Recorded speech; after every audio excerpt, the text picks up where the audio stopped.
Well, we're focusing on GT and we're talking TRG, and there's a very special story. Kelly has more. It's one of the many feel-good stories here, and it's the 63 car here at TRG. Kurt Kossmann, one of those drivers actually driving with a prosthetic leg. The car is sponsored by Children's Hospital of Boston. Kurt, can you tell me a little bit about this sponsorship and what your goal is out here today? Well, we're trying to make as many laps as we can for the kids up in the Boston area. Children's Hospital. Guardian Angel Motorsports was designed to take charitable intake, and we're raising awareness by driving and doing what we love, you know. So my story is that I lost a leg to cancer about 20 years ago and designed a prosthesis to clutch with.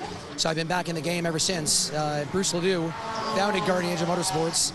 He has his own story with a young son with severe allergies, etc., and they've spent a lot of time at the hospital.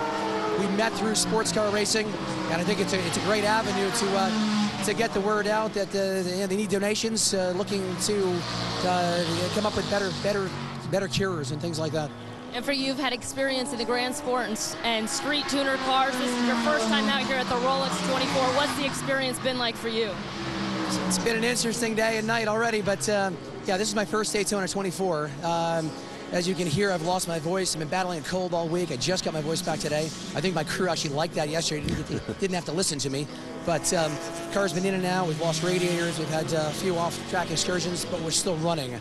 And you know, that's the name of the game. We're looking to finish this thing. Got about 5 hours left. Getting as many laps in as they can for the Children's Hospital of Boston. That's what we're going to do. Great job. Thanks, Kurt. It's a tremendous story, and Kurt Kossmann is a wonderful guy with a great sense of humor in the face of adversity. Team owner Kevin Buckler was a little bit worried because his prosthetic limb is on the left side. And he said, Kurt, excuse the question, but how are you going to go with the clutch? And he lifted his trousers up. He said, no worries, Kevin, it's adjustable.